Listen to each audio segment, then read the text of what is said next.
भगवान का जन्मदिन है। और अभी तो खैर नहीं, पर रात में, जिसमें कि आपको किसी को पता हो या ना पता हो, लेकिन मुझे पता है तो मैं आपको बता रही हूँ। भगवान श्री राम का जन्म दोपहर में हुआ था 12 बजे, दिन में आए थे। इसे उनको क्या बताया गया है कि वो हैं सूर्यवंशी, क्योंकि वो दिन में आए हैं इसलिए वो सूर्यवंशी हैं।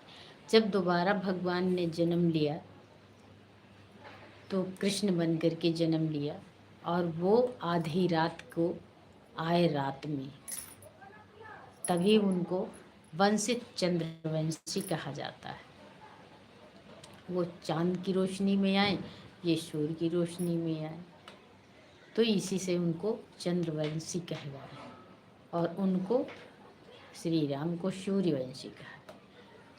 मूल तत्व एक है, बस मन में विचार मत करिएगा।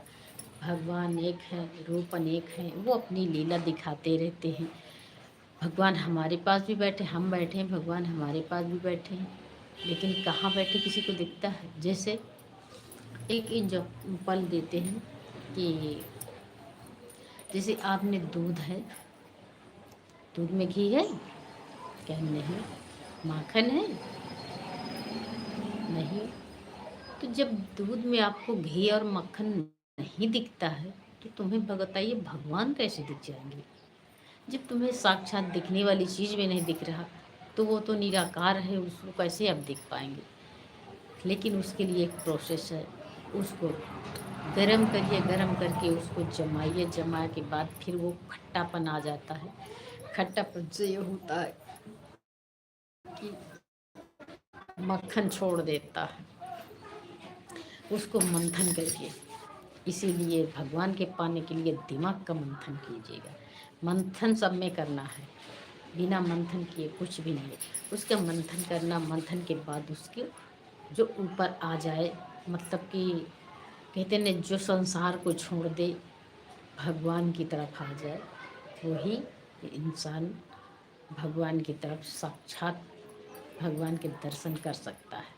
जिस तरीका दूध खट्टापन से अपनी मलाई को ऊपर कर देता है, छोड़ के उसको चला जाता है, इसी तरीका हम भी भगवान की आस्था में अगर ये संसार मोही माया मोही को छोड़ करके और संसार में भगवान की तरफ हम चले जाएंगे, तो इसी तरीका मक्खन की तरह हम भी निकल जाएंगे।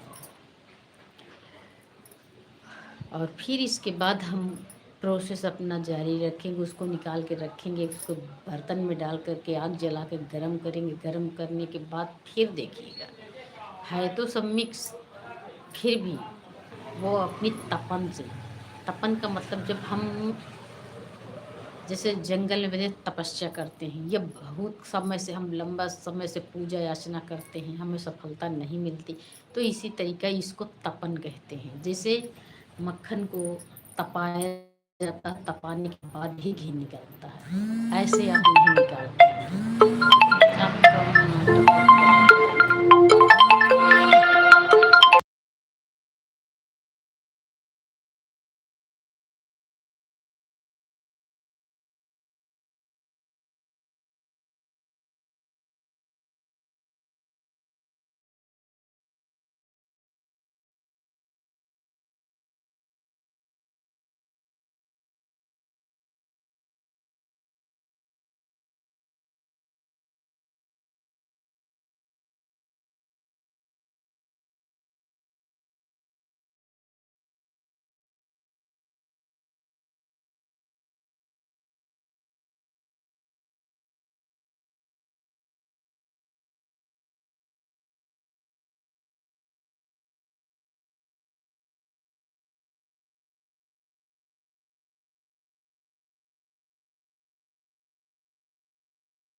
गर्मी के सवाल हुए।